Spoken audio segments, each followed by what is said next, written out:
So as many of you know, I took the jump and I resigned from my job as an assistant principal, and now I do real estate investing, mostly wholesaling at this point, full time. And of course, you know, when you first start out, it's exciting. You know, you can't believe you just took this jump. It's like almost a high that you have, freedom. And then we already had some deals in the pipeline, so we felt really good about it. Well, as we already knew what happened, you know, you're gonna get some snags in the road, right? Everything's not gonna be peachy keen. And the one thing that separates those who keep pushing and keep pounding from those who quit is learning how to fight through the fog. And I thank God that I've already had a long professional career, that I've had to go through, you know, undergrad and my master's degree and all of these certifications to become a principal, as I was in my former or previous life. Because if I didn't have that, I'm telling you, it would be so easy to give up and just have a negative attitude right now. So I just want to talk to you very briefly about fighting through the fog. I can remember being an undergraduate student, and I was very young. I was 17 when I started college. So by the time I was graduating, I was, you know, 21 years old, and some things weren't going so well. I had a lot of obstacles. I had to meet with my college advisor. This was my sophomore year, and she told me, you have to get 2 semesters of straight A's or you will not make it into the program you want to get into. Our education program at my university was very competitive, and you needed at least a 3.5 to get in. And I wasn't quite there yet. And I just remember thinking, like, I just came all this way for nothing. What am I gonna do? But I didn't give up. I fought through the fog. And when I say through the fog, that means you do not see a way out, right?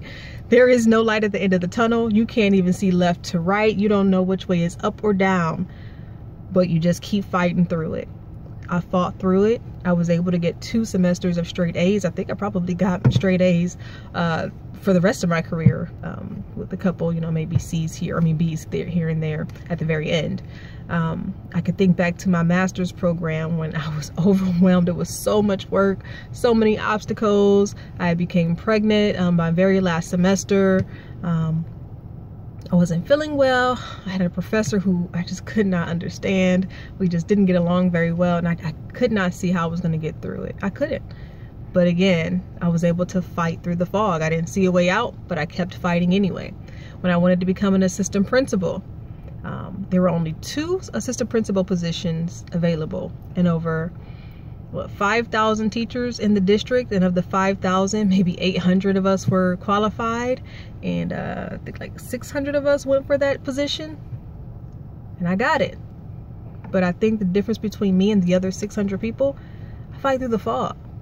Of course, the odds didn't look like I was gonna make it. You know, when you look at the numbers, well, what are the chances of me getting it out of all of these people who applied? What's gonna set me apart?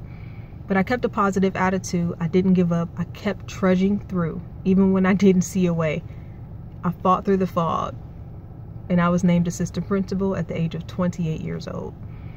And so I say this to you, and really I'm saying this to myself, because right now I feel like I'm in a situation where I can't see the way out. I can't see the light at the end of the tunnel. There are so many obstacles coming at me right now, and I can feel my attitude changing. My energy is shifting in a way that is not productive and is not efficient for me. And so I just have to remind myself of those other times when I had to fight through the fog. It worked then, it has never failed me before, and it won't now. It will work. So I just wanted to share that with you. Have a great day. I will.